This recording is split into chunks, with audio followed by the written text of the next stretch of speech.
Well, hello, everyone.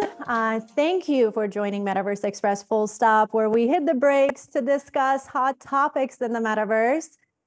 Joining me today are two very special guests, Rob, Greg, and Josh Jones, co-founders of blockchain-based game and Metaverse Cornucopias. Guys, I know you both are busy builders. So we're just so grateful to have your time and attention today. Welcome to the show. Thank you for the kind welcome. Thanks for having us on the show. It's good to be here. Of course. I know you guys are busy. You have an event. Is it like tomorrow or day after, right? We fly. Well, I don't know when Rob flies out. I fly out tomorrow. And the event starts on Friday, basically. Friday. Well, actually, no, it's Saturday, Sunday, I think.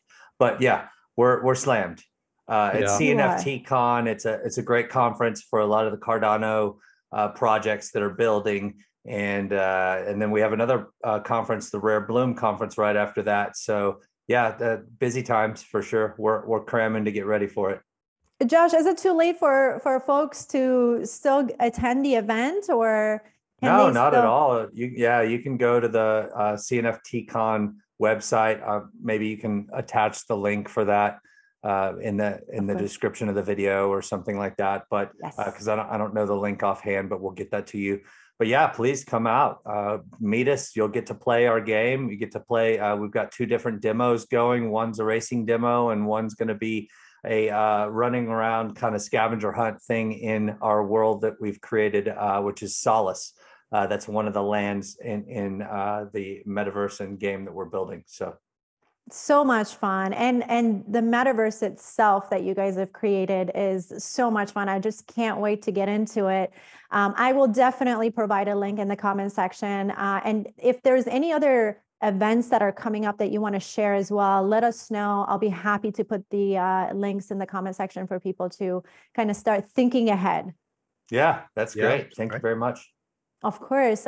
So my goal, for our conversation today is to talk to our non-crypto natives, if you will, because I know our influencers, our gaming influencers, do an amazing job of introducing what you guys have done so far to the community. So I want us today to talk to our non-crypto natives. I want them to hear from you, the horse's mouth, learn from you, learn about the metaverse, what's being built, where is the value, how can they engage, invest, and in some cases they can even build with you, which we're going to get into that. So if you guys are up for it, we can get this party started. Yeah, let's dive in. Let's ready. Do it.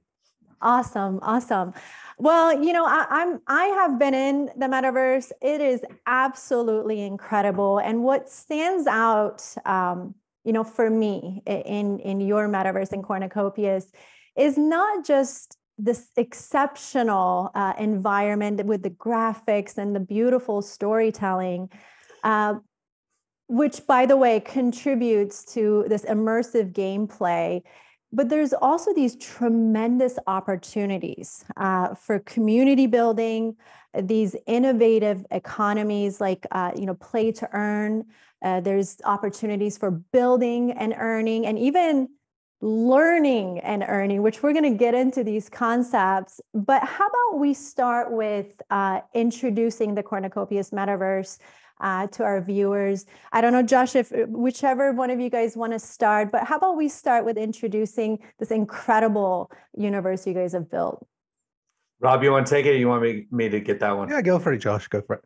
All right. So basically, Cornucopias is a world that we're creating where you can come in and play with your friends. You could play and meet strangers, but there are a variety of theme zones that are in the land that are curated, and we're going to have specific looks and feels. For example, one of the zone name is Solace, and that's the one that will be demonstrating Sector 1 and allowing people to run around this beautiful landscape and world that we've created.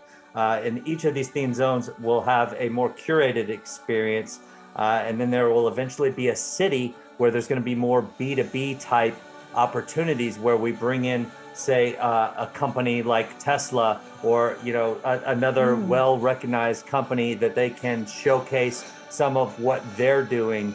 So that'll create B2B type opportunities, and it'll be more of the metaverse experience with other businesses of the world, where you might be able to bridge the digital with the physical and order products or something to that effect. And then we've also got custom domes, and the custom domes are the worlds where we build together. These are for the entrepreneur that may want to come in and build a PvP game. And we showcase that in one of our recent videos that hopefully you can include the link for that and what you're doing.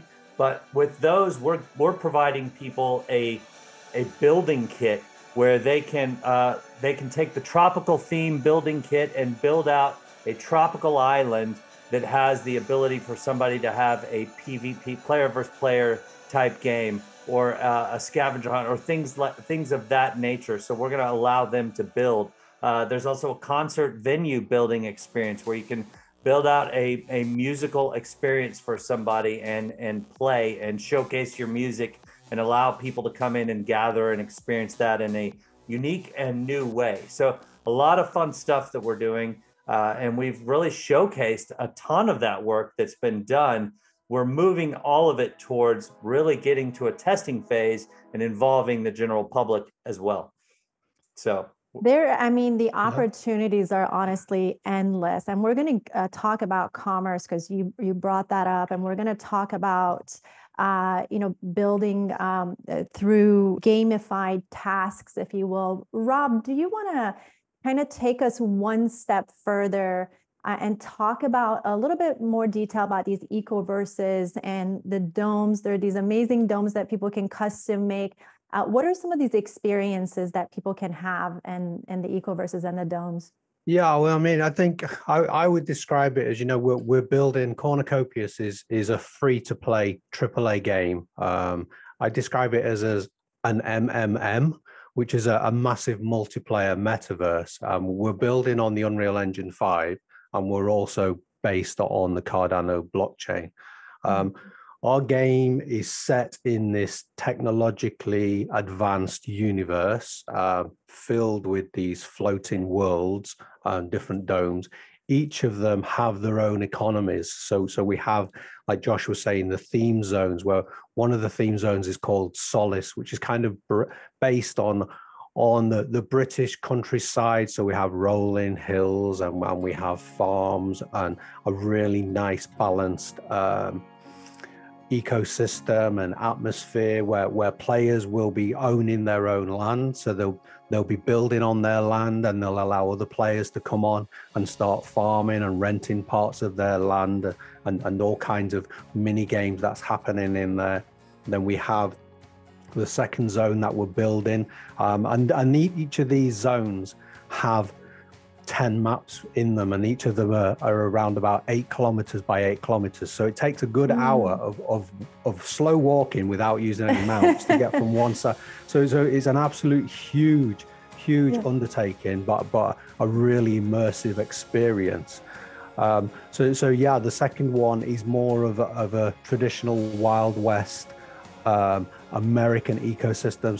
So it's got really harsh terrain, really hot temperature. And then the third zone is called Fortune, and that's more of like an Asian zone. So we'll have cherry blossoms in there, and in each of them you will be able to do farming and fishing, foraging and crafting.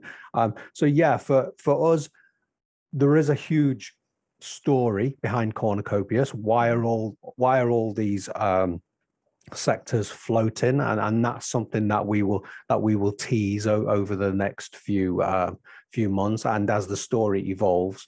But I think, like with most traditional AAA games, the story is key, and also the game loops. So we're not building, I suppose, a common metaverse at the moment is where players own the land and then you can go and do whatever you want with it. Ours is very, very much curated, because we want to keep the players coming back, keep them interested, have these in-game economies. But although you're playing as an individual, because you'll be part of a district, you're also contributing to the district. So we will have district versus district competitions, and if the district win, then that in-game rewards is rewarded to everyone in the district. So there's a lot of metaverse thinking that's gone in, and lots of continued planning within the game.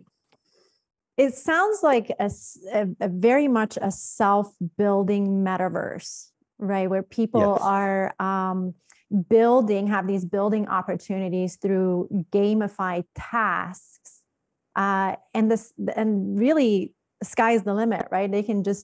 They're the ones building this metaverse. So there's a combination, right? So some of what Rob was talking about with the theme zones, that's a very curated experience. However, there's going to be a community-driven building approach within those theme zones on how that land is built out and utilized, and how that economy plays out. So for example, what shop you build on your land is going to be up to you and how you build that. So it's curated, but then at the same time, there's going to be public building of that land. Now, on the converse side of that is the custom domes, where that is quite a bit more of a community build. It's whatever, if you were to buy one of our custom domes, which you can go to the NFT marketplace JPEG store right now and buy one of the custom dome lands that's already publicly available. We're not publicly using them yet, but those NFTs are available. If you were to buy one of those, you could then decide, okay, I'm going to build out the PvP game that I was talking about earlier, or I'm going to use the commercial building kit and build out a commercial building that displays my NFTs in an NFT gallery. And I'm going to set that up in a way that is engaging and fun for people. And then I'm going to invite my friends and all these people to come join and check out what I'm doing. So in that regard, that's the flip side, where it is more of a community build according to these theme kits that we provide them. So that's kind of how it's set up originally with our launch. But then over time, we will gradually allow more community-driven content and more community creation and a lot more flexibility as we're able to create style guides and means of controlling and at least providing the quality and maintaining the quality that we want people to experience. Because one of the big issues, as you well know, is a lot of the blockchain games are they're new to the space and they may not be building it. Just there's a variety of quality, and traditional gamers have a certain level of expectation of what that quality is. And one thing we really want to do is we want to bring the masses over to what we're doing to really have that mass user adoption. So yeah, I mean, and we're going to get into that a little bit deeper too. But speaking of, bringing the masses, it brings me to the use cases for these domes, right? Real life use cases. And what's really interesting is that you can take your dome and I can have a concert in my dome and even sell tickets, right? Or I can have, I don't know, I feel like I can have online courses, teach about self-sustainable ecosystems. So there are these real life use cases that are very attractive for the masses, right? Yeah, absolutely. For a perfect example, you as an influencer, as a broadcast journalist, as your skill set and your background could be brought in to Cornucopias. You could get a theme zone and create your own YouTube channel within that, and a new way for people to come. Yes. Newsroom for people to come engage with you while you're presenting different news topics. So there's a variety of ways, and you could grant them NFT ticket access based upon levels of rarity of the NFT that they own, and they get more access if whatever. And then we also want to create the ability for you to monetize that. So there's a lot for sure. I mean, this is all on the roadmap, all in the vision. It's just we unfold it as we are able to, as we've technically produced something. I think where all these three, there's kind of three concepts that work together, because the game is free to play. You have this home bubble where everybody starts, where they get their own free piece of land, and that's kind of, you can build up and invite your friends over. Then you have what we're calling the theme zones is where you go to do the work, and you do the farming and the mining and the day-to-day kind of fun grind. But then when you move on to the city, and the city is what you would expect to be a traditional city, so people can go work there. You can then you go into the different commercial buildings, and we'll have different districts in there. So we'll have a racing district, an art district, we will have a music district. And when you go into the individual properties, that's when you're then through a portal, that's when you sent over to the custom domes. So they all fit together. It's slightly different gameplay, but it all does fit in with the same metaverses. So there's something there for everyone. I think it's a good segue to get into blockchain gaming for a moment as well, because it's really, as you guys talked about it just now, it is a differentiating factor between Web3 gaming and traditional gaming. Will you kind of talk to us about some of these differences coming from traditional gaming? What is the opportunity here that the blockchain is bringing to the table? And how are we going to transition? And are we going to transition? That's really the question, from this traditional to blockchain gaming.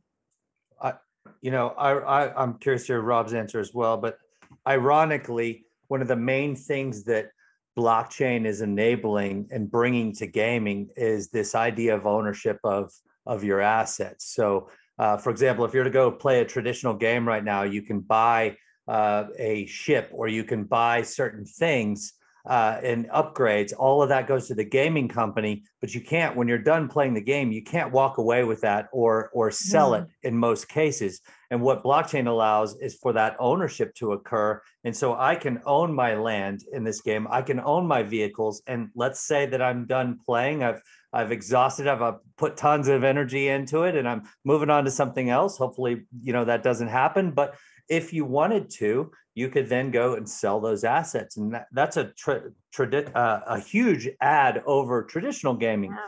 Wow.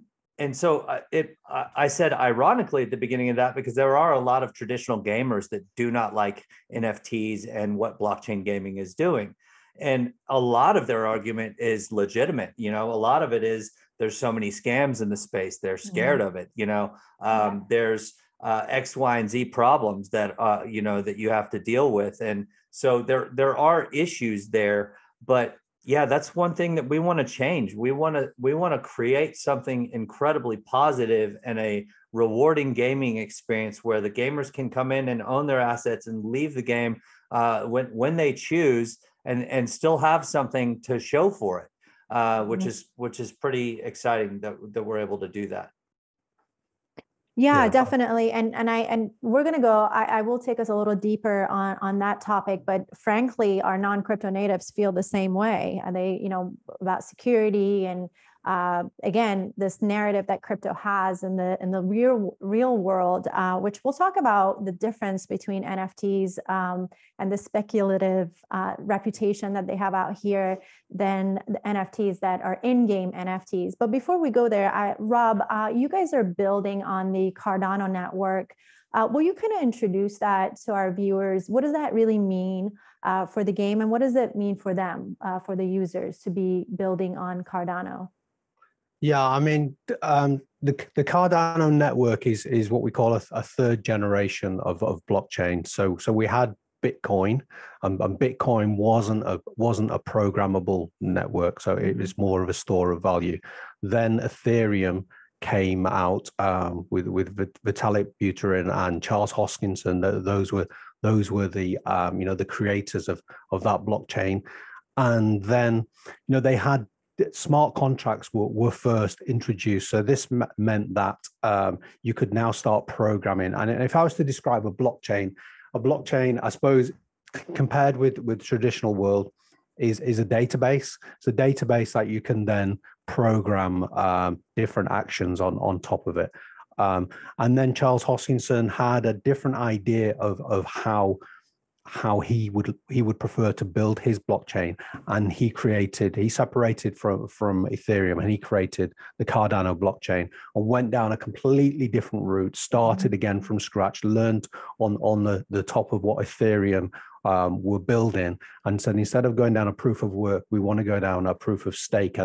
And through peer reviews, he spent years and years writing papers and then getting them accepted and peer reviewed. So then he created his own blockchain known as Cardano.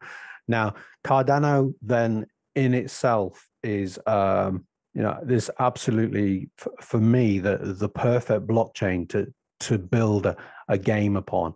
I think Web3, as we call the new revolution, like Josh was saying, it puts the power in the hands of the player rather than a central authority. And there's so many advantages to building on a blockchain than traditional games. Mm-hmm. And going back to the point that you were saying before, with traditional gamers worried about with Web3 and all the scammers, those have always been proliferant in traditional gaming. You have, because all the economy is locked in traditional games. When you buy the games, when you buy assets, when you upgrade, everything you're doing and buying is locked in that game. If you then no longer play that game, all that value you've put into the game is completely locked. Whereas on the blockchain, because everything is stored away from the actual game, it was what we call NFTs, actually held on the blockchain. You can take that value with you. So you can, if you stop playing a game, you can sell your assets. And in some instances, they're worth more than you paid for them. In other instances, they're worth less, but at least there is some value in there. There's a completely different shift now. I could probably talk for hours, so I don't just want to reel them off. But yeah, there's a massive difference. And I think if you look at games like CFGO in the past, these marketplaces where people have been selling assets, they have been popping up, but because they weren't part of an ecosystem that were designed from scratch, they were full of people that were scamming people and taking money off people. And so scammers have always been part of gaming. I think with blockchain and with proof of ownership and with NFTs, there is a way of reducing the amount of scamming and that is there. It's just not known to the world at the moment because everybody just a lot of the mainstream people at the moment just think that everything to do with Bitcoin and blockchain is a scam, where when it completely isn't. I think it's just an educational piece. Absolutely. And there's also a cost factor here with gas fees on Cardano versus Ethereum. Yeah. But now that Ethereum has had an upgrade, is that still an issue? Why? I almost want to ask, why did you choose Cardano over Ethereum? But when you guys did that, things were different. Today, would you still choose Cardano over Ethereum? Yeah, the way Ethereum. That was a trick question, by the way. I'm just saying. I mean, the way Ethereum are implementing proof of stake, unfortunately, is not the same way as it's been built in Cardano. So I still think when they come to the end of it, it's not going to be half as yeah. You probably need to help me out here, Josh. I'm stumbling for words. No, okay, so we could have a whole show on this topic, by the way. Yeah, we could get into the nitty gritty, and the reality is we like Ethereum. It's what they brought to the table was a lot of flexibility that allowed a huge ecosystem to occur within blockchain space, and a major advancement over Bitcoin. There's no doubt about it. And we're very strong advocates of interoperability between chains as well. I don't really like the way that Ethereum has developed the proof of stake platform. For example, you have to lock up your funds. Mm-hmm. But look, everybody's got their own approach. The reason we chose Cardano is not because of proof of stake, but for a variety of reasons. Number one, that Cardano is very forward thinking, and it was so early. So we get to participate in an early ecosystem that's just getting really its feet on the ground and its foundation set. And we believe very thoroughly in the slow approach they've taken to build the blockchain, because they're researching all of the different problems that have occurred on Ethereum and other chains, and they're solving it in a very slow way, which is that's why there's so many naysayers as well, because they're like, golly, Cardano is so slow to market. Well, now it's built, the foundation is laid, and the scalability with the recent Basel fork has increased tremendously, and you don't see any downtime on Cardano. You don't see a lot of the other problems that are occurring. The fees are incredibly low. The transactional volume is enormous. The amount of transactions that can go into one block is huge. So there's all sorts of added benefits that are occurring, but really, and also there was problems with us choosing to go with such an early ecosystem. We've had to solve a lot of those problems that are lacking in infrastructure on our own, but that's okay. We chose to do that because we see the future. We're building on a blockchain that is really built for the future. It's built to withstand the mass adoption of blockchain. Look, we're nowhere near mass adoption yet. And when the tidal wave of people come in, these chains are going to start to break if they're not built right. Absolutely. And so when we look at that, we're going, okay, we want to be with something that's built on a foundation of stone and not a foundation of sand. And I'm not saying the other chains are built on that, but like when you put mathematical research and all the different elements that have gone into it, at least in my mind, we're building on something that has been academically studied and really rigorously tested to ensure that it's the best possible foundation we could build on. I mean, everything's been written from scratch. The smart contracts, those have been written in a language called Haskell, and it has this user-friendly front end of Plutus. So, and those, when you write these smart contracts, because they already have been verified, there's been no hacks at the moment on the Cardano network whatsoever. And it's not a case of just copying and pasting a lot of, I would say, a lot of inferior smart contract codes that you see on Ethereum that are open to hacking. You know, it's been thought out long, and it's been tested. If you look at the native currencies, so we have our own native currency on Cardano called the COPI token. You know, that COPI token is what we call a first class asset. So it's got the same rights and it's treated exactly the same as ADA, which is the Cardano currency, and it gets all those benefits with it. We have the whole governance side of it, which come in the future, which we can do on-chain voting. You can't do that on Ethereum because Vitalik said outright that he doesn't think it's right. Which, you know, there's lots of different differences between Cardano and Ethereum, and the scaling. Introducing the side chains that's coming with the Basho era now, and the optimization. Fees on Cardanos was already cheap.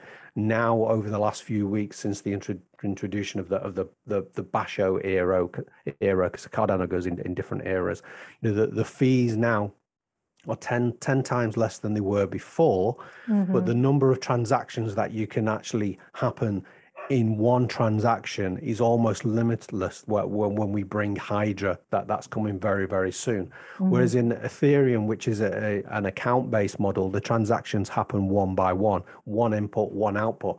On Cardano, you can have many inputs coming in and many outputs going out. So the optimization on that is truly unbelievable. So I just think it's just a matter of time before people see what's happening on Cardano, see the throughput, and it's kind of like I would say it's a marathon. So maybe we're we're a tenth of the way through the marathon. Only as you get years and years in do you see the leaders pulling away.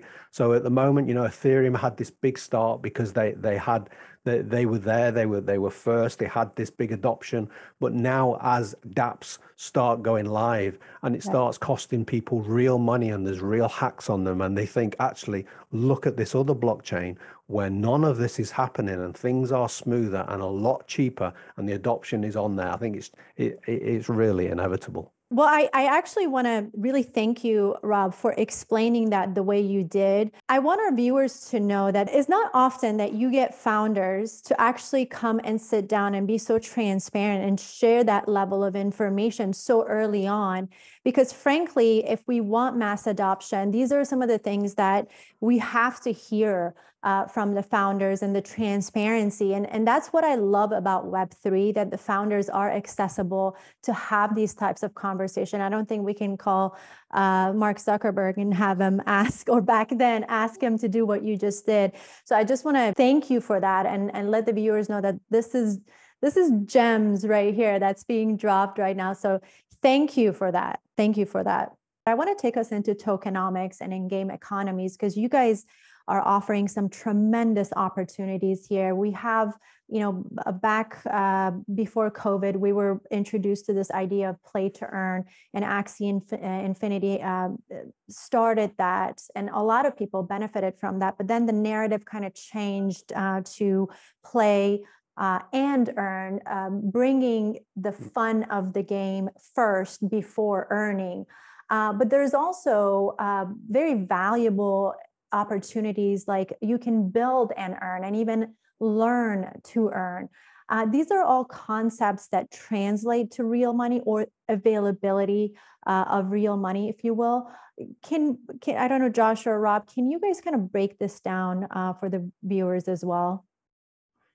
Sure. So what we're doing right now, actually, it's funny that you asked that question, is we want to enable our gamers, our community, to have their own dashboard where they could see what all their earnings are and what's happening. And so we're putting that together. We've actually got a team working on it. We've written all the user stories for what that needs to be. And so we're going to start building out the APIs and the foundation for all of that, so that you can log into our portal and see everything that you have going on with your NFTs. You might have NFTs that are staked and that are earning rewards on those. You might just have the COPI token that is staked and you're earning rewards on that. We want to allow you to visualize that and really see what's going on. So that's a lot of fun in and of itself.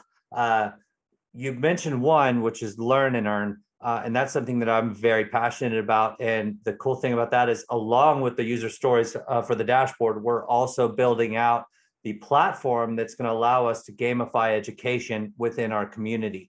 And it's going to give additional utility to the COPI token as well, where you can now go in and take a course on, maybe it's security, for example. And we want to help people be aware of all the different types of scams that people are running right now, so that our community and other communities can avoid these types of scams. And so you take this course, and you might even earn some COPI token to take it, or you might earn a different kind of reward where it's the incentive is you get added possibility of participating in a certain tier of the next NFT sale, or maybe you get access to a certain community. There's all sorts of incentives that we can create.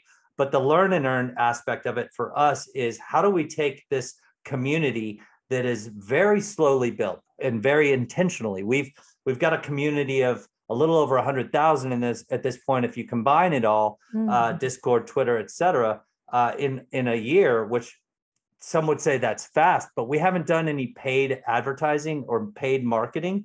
And that's intentional, because what we want to do is we want to have a very well-educated community around what we're building, so that when the masses, and when we turn on the marketing floodgates and the masses come, that we're prepared to handle the rigorous evaluation they give of what we're doing, and our community is prepared to stay strong throughout that, and we can create this positive culture.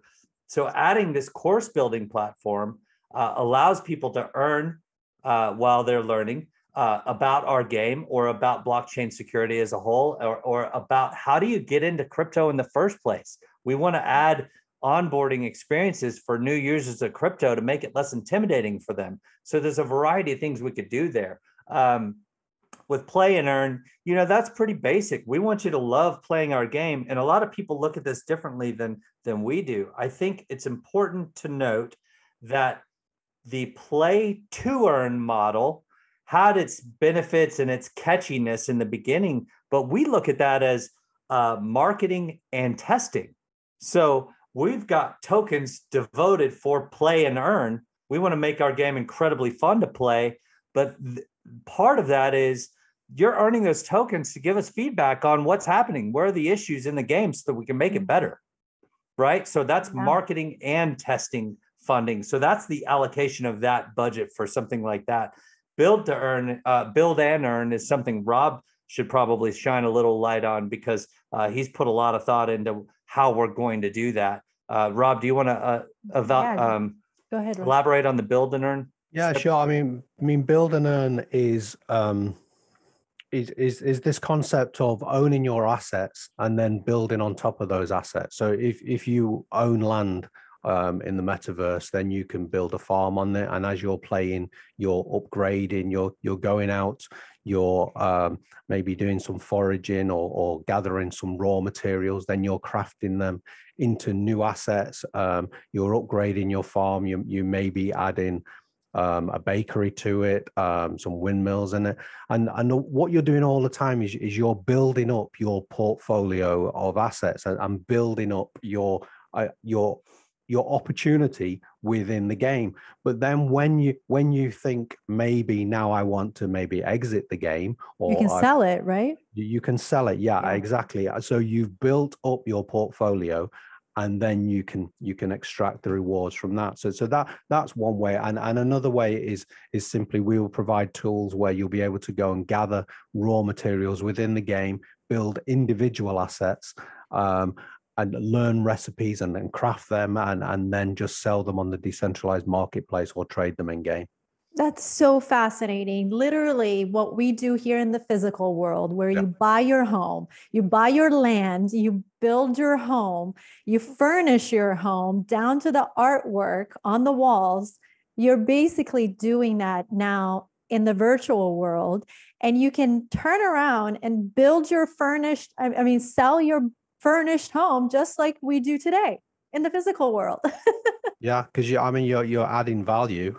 Right. But you're putting sweat and grind into the game, and then hopefully you're being rewarded at the other end when you come to exit. And I would want to add that you could also, with the build and earn, for example, with the custom domes and for the entrepreneurs and for the creators, that's what these custom domes are for. So let's say you build out your YouTube channel within our metaverse, and you maybe it's not you could stream to YouTube from this existing place that you build out, right? We want to create the ability for that custom dome that you have to have certain stats and data associated with it. And it's either in the metadata, or it's in dynamic metadata, or it's in a subset of the metadata that is then displayed on a marketplace that showcases this custom dome has had 400,000 visitors. This custom dome has earned X in transactional revenue.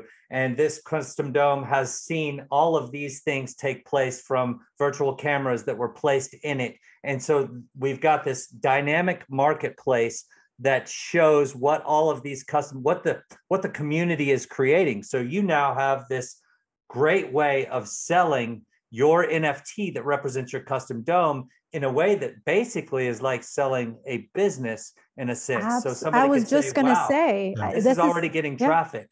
This is getting X amount of traffic. So I could take this dome, do a few tweaks to it to make the branding more representative of what I've built.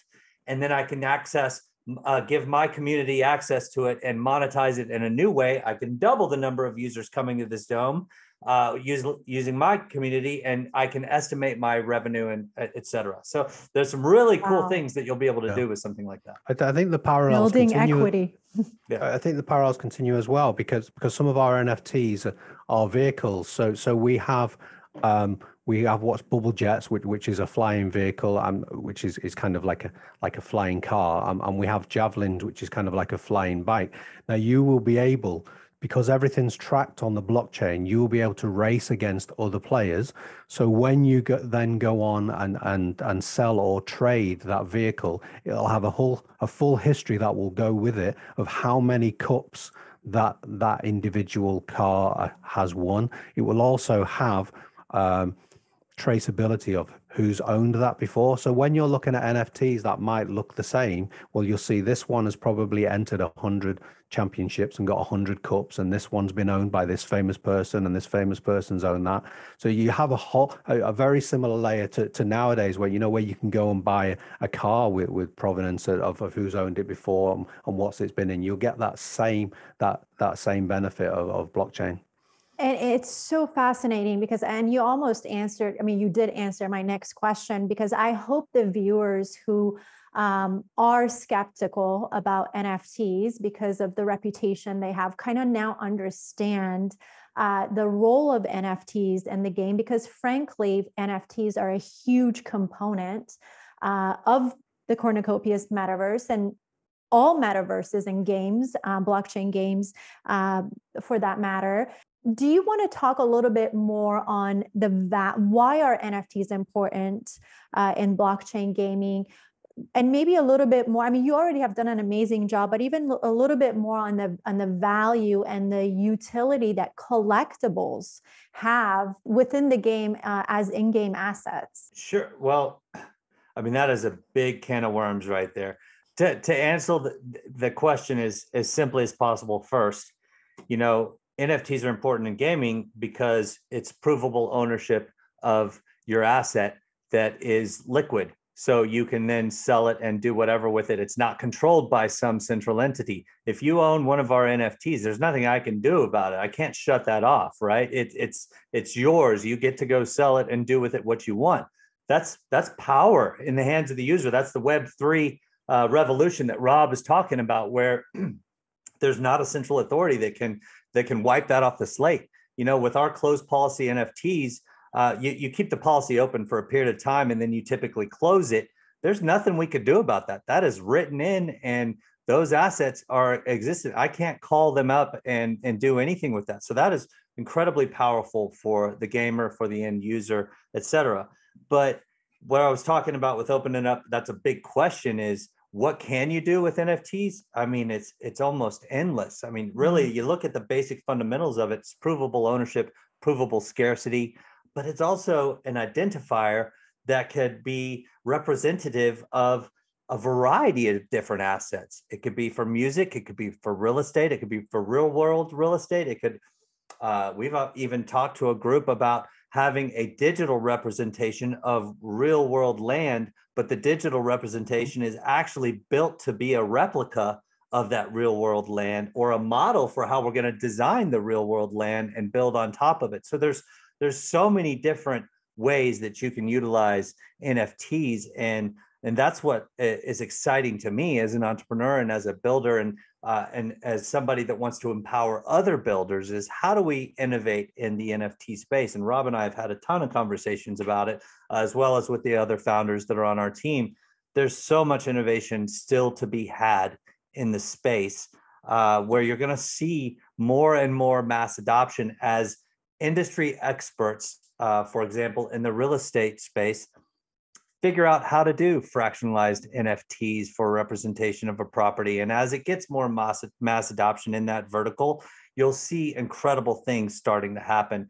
And on the gaming side, we've obviously got a lot of ideas and a lot of needs for dynamic NFTs, and NFTs that evolve as you play the game, and the metadata is changing, or the sub metadata is changing to reflect what's happened with the history of this javelin race car, for example, that Rob was talking about a minute ago. So there's a variety of needs and use cases for it, and you'll see a lot of creative ideas out there. And it's who's going to really make it work and generate that mass adoption that's going to start to spread and further develop the ecosystem, that people take an idea from over here and apply it over here. So it's exciting. I mean, I could talk about it for hours, but yeah, I think you picked on it. You know, when you said the utility, it's fun adding utility to these NFTs. You know, we have these flying cars which you need to get from your bubble to the theme zone. You know, so that's a mode of transport. But then that NFT can also then go into the racing zone and become esports. But also what we've not touched upon is because these NFTs are then held within your Web3 wallet, which is away from the game, you know, and then when you come into the game and the game knows that you own these assets, it also means that we can be interoperable with other projects. So if we have CARDANO, you know, Bisons, which is a project that's coming in the future. You know, within that game, those Bisons are playing musical instruments and the kind of rock bands. Well, we can read that same wallet if you come into our game, and we can give different utility to that Bison. And in our game, that could be part of the farm or part of maybe racing. If we have mounts where you need to get across the maps, maybe on the back of a horseback, then that's great to get across these maps quite quick. But at the same time, you can then go racing with your horse and be in a completely different type of game. So I think utility is down to the imagination. It can be in the game, it can be multiple utility, it can also be cross project, but it can also be cross chain as well, because we can read NFTs that are on Ethereum blockchain. We can read Solana, we can read Binance. You know, we don't have to charge people. They can just connect their wallet and we can read them. And if the individual games want to add extra utility to them, then you can have NFTs that are across multiple games. And you do not see that in traditional games. Right. Yeah, so you don't. It gives you opportunity to access a whole new community. Yeah. Right. So the compatibility, NFT compatibility is there for people to bring their NFTs from the Solana ecosystem to the Cornucopias Metaverse. Yeah, they don't have to move. They don't have to change them, cross-change. We can just read that they can stay there on Solana. We can just give them utility within our metaverse. Right. Yeah. The compatibility is not correct. We have to develop that, right? So we have to look at the metadata of the Solana and how the Solana NFTs work. We read that you have this in your Solana wallet. We give X access within our game or X utility within our game. So it's very simple read and write type of functionality. But yeah, that's amazing. And it's powerful. Rob, absolutely. That's huge. And I will ask you, Rob, in a minute about interoperability. But before we go there, I do want to bring up, while we're on the topic of in-game assets, land is the single most desirable asset literally anyone can own in the metaverse space. And you guys just have some beautiful landscape in your Cornucopias virtual space. Will you also talk to us about the importance of owning virtual land? And you kind of talked about what are some of the things that can that users can build on it. Is there any other use cases that you want to bring up, or the value that viewers need to know about in owning virtual land? Yeah, I mean, first of all, I'd like to say, you know, Cornucopias is free to play, so you do not have to own any virtual land to play the game. But with it, if you do have land ownership, you don't have to go and play with your land. You can then rent it to other players. So other players can rent your custom dome, and then they can build their experiences on there. And then when they finished with maybe they want an art exhibition 1 week, then you can then go and rent that land to somebody else, and they can then maybe have a PvP game on there for a few months, or esports. So there's lots of utility with land. Does it bring value when people do that to your land? Well, yes, it brings value because you can introduce, say, NFT ticketing, for example. So if I wanted to, if I was following your project and you were running a concert, we could ticket that, so people would then have to buy NFT tickets, which is completely away from any kind of central authority that gains these tickets. So you would go and buy them through the individual project. So let's say you wanted people to come and watch your live stream, you could live stream to free, but if people then wanted to come into your dome and be part of it in the audience, and you could see them running around with their avatar, you could charge a small fee, and because that NFT would be in the wallet, that's how you would know that they have tickets for your event, and that could be a one-off event. So you could gain revenue through there for your individual project. And building on top of your land, that then potentially gives you the opportunity to sell that land once you've built on it in the future. This cryptocurrency, and it's just like normal land prices. Land prices can go up or down. You could have, based in the city, you could have this different land where other projects move closer to your land, and potentially that increases. More players want to come to that project, and then your project will be next to them. So there's lots and lots of utility and in-game value, and lots of the value. Yeah, I mean, and we haven't even again, Josh. Yeah, thank you for that. And we haven't even talked about the value that commerce can bring into these spaces too, because there's a huge opportunity for traditional commerce to sell their real world brands and services. Yeah. I don't know if you guys, let's touch on that briefly. And Rob, I do have a technical question, I guess. We won't get too technical, but I also want to know, what are the implications, for commerce to onboard? What does that even look like on the infrastructure side of things? And then how does that change the user experience from where we are right now? I know that's a lot of questions. Yeah, so, well, and that's, you've got a lot of great questions, because a variety of these we could really spend an entire segment on. There's going to be a part two, guys. Okay, we'll run out of time at some point here. Yeah, we're definitely open to part two. One example would be Solace is built with lakes and rivers, right? And we want to have fishing within the game where you can go just enjoy some peace in nature and play a fishing game in our world. Well, then what does that enable in terms of the real world? Well, there's a company called Orvis that does all sorts of fishing gear.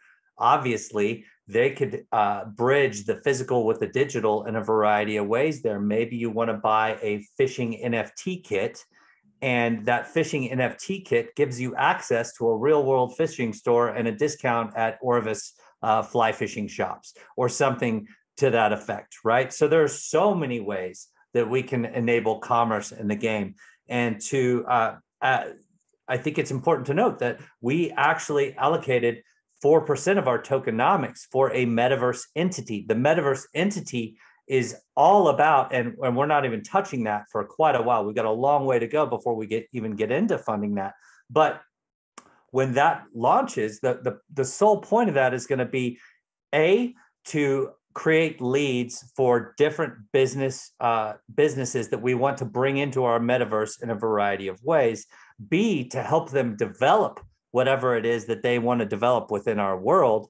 And C, to help them really understand the implications of Web3 and this kind of commerce and how they can monetize their community in a new way by working with Cornucopias. So it's going to create a means of not only onboarding new gamers and new communities into our world, but a way to solidify partnerships and increase marketing in so many ways and add value for our users. So the implications are enormous. And that is all just based upon the one simple concept that blockchain allows, is a non-centralized transactional nature that we can facilitate using this technology. It's incredibly powerful. And Absolutely. When we apply that to B2B concepts, we have a massively growing ecosystem in game with a variety of different value adds for our users and gamers. Rob, when it comes to what Josh just said and the trilemma of security versus decentralization versus scalability and onboarding hundreds of thousands of users in commerce, are you seeing any frictions right now that we still on the Cardano chain that we still have to work through to get there? Well, I think we'll always have that. I think on mass adoption, for me, will come in the future, which gives us time to build the tools. So as we're onboarding people, the best way to onboard people is with these tools. If somebody comes and then they have to go and hire a developer, you're creating barriers in there. So we have time now while we're going through this bear market to build those tools. You've seen with our builder kits, people can already create these art expeditions, they can create musical concerts, they can create PvP games. As we have more time to develop those, there'll be more and more options. And then we'll work with companies, individual companies, to create their own unique assets as well. So it won't just be part of this generic, and then we'll give them tools to create their own as well.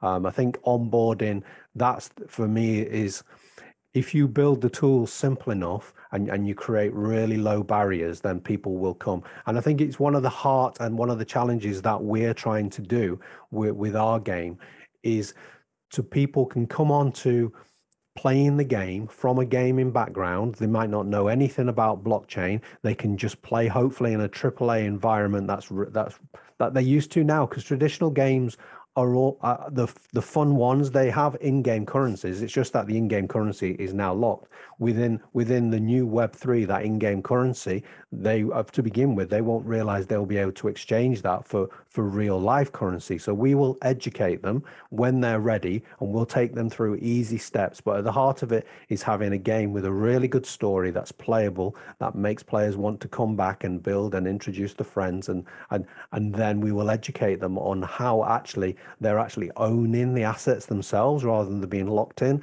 And I think that change will happen pretty quickly. I don't think it will happen for the next few years, but I think there'll be a turning point where all the tools are there. Mainstream will come in floods. And at that point, because we're on the Cardano network and all their ecosystem will be built out by then, we'll have all these side chains and the decentralization, and we'll have the ability to have millions and millions of players. When all that ecosystem is in place, I think the masses will come over and they'll look back and yeah, I think it'll be natural because games do have these in-game currencies now. And like you said, I mean, the key is for users to play the game and not feel that there's a blockchain or that the blockchain will be invisible. Yeah, absolutely, an invisible blockchain. Last question, which there's so much more to talk about. We definitely might have to do a part 2 because I do want at some point, Josh, to get into governance and community. Web3 is so community and governance driven, and the idea that the community really dictates the direction of any project. That is just a fascinating topic that we can talk about. There's some interoperability stuff that we can talk about later on, but I'm going to bring it to a conclusion. I want to be conscientious of your time. The last question I want to ask you is, at the end of the day, you're a builder, but you are a storyteller. And as a storyteller myself, we always take into consideration our 5, we call it 5 W's, which is the who, the what, the when, the where, and the why. I noticed that a lot of builders in the community and in the space, they talk about their what and a lot, but very little focus on and talk about the why and for whom. So I want to ask you, and you both can tackle this one. Why are you building Cornucopias, and for whom are you building it for? Ooh, good stuff. I could take that in a personal direction. So why me? Why am I building Cornucopias? As opposed to a we, why are we building it? Personally, I love the unlimited amounts of ways that we get to create and innovate that is inspiring to me. I can get up out of bed and be fired up about what can I create today? How can I add value to this project today for an end user? And that alone, just translating that to somebody over time, translating that to our people that are in our community is incredibly, that gets me fired up, right? So then we get to say, how are you going to create? What are you going to create when we empower you with these tools? That is exciting to me. I love that aspect. And really, when I say there's unlimited opportunities to create and innovate, there is. Rob and I can talk, well, the founders, the team, we can talk ideas for so long. It's the list, there's way more to do than we can do. So we're still in this process of laying foundation to really enable us to go to scale with a lot of what we want to do. So we have to actually limit ourselves. But it's incredibly inspiring. It's fun. What this technology enables is absolutely remarkable. And so applying that to gaming and creating a fun space for people to come in and enjoy what we're doing, for people to come in and learn and improve real skill sets for life is fun. There's just a lot. And the who aspect to your question is also really important. Our community is one of the best. I honestly, you come into our Discord and you're going to see a positive experience. We've put a lot of thought and intentionality around creating an amazing community that is inspired and creative and is building with us. And now we're taking that to the next level by really providing educational resources for them to really get in the know about what's happening in Cornucopias and crypto. And so we're going to have an amazing community, and it's like family to us. And I absolutely love that element of it. So hopefully that was a succinct enough answer to your question. Now it's Rob's turn. Absolutely. Thank you for sharing that. Thank you. Yeah, I mean, when I've always followed technology. I've liked to live on the leading edge. So back in the day, I was into SMS. I've been into Bluetooth. I've been into Wi-Fi and all these kind of different technologies. So blockchain was just really fascinating to me. So and I also love building businesses and building teams, working with young people and then seeing them go through it, grow in confidence and experience. And when I came on when I realized that Cardano were inviting people of the community to come on and build, and I was invited to be one of the original 50 from Project Catalyst, which was the community building. I kind of went in with the idea of this is something that I will do in the background alongside my main job. I wasn't looking for a full-time career in blockchain. I was just testing out. And then when I realized that the community was there and the opportunity to build businesses and then actually change the world, I didn't really set out to look at change the world. I just wanted to change my world and move away from my traditional boring job. Then the opportunity to work on the blockchain and the people that we've met, and not just the people that have joined our company, but working with other builders as well, because this whole space is technology. It's built with technology, like-minded people, which you don't see in the traditional gaming. Everything's cutthroat and everything's underhand. It's so transparent, and we're working with 3 or 4 different projects. And the conference that we're going to this weekend, we will shake hands with probably up to 100 different projects building on Cardano, and we'll create relationships with them. Some of them will come over and start building on our project. We'll start looking at how we can integrate with their project. And community is what Web3 and transparency for me is all about. And it is such an incredible movement that's happening. Guys, I want to thank you both for participating today. What fascinating information and conversation. Thank you for educating us, for your transparency, for the knowledge, for taking the time for almost an hour to just educate us, educate the community. Can't thank you enough for taking the time to do that today. Thank you. Yeah, I've enjoyed it. Yeah, it was great to be here. Thanks a lot for having us. It was of really course, fun. we had a lot of content in there. Yes, and we're going to do part 2 at some point. But thank you guys, and thank you everyone for joining us on the latest episode of Metaverse Express Full Stop. I'm your host, Mona. Until next time.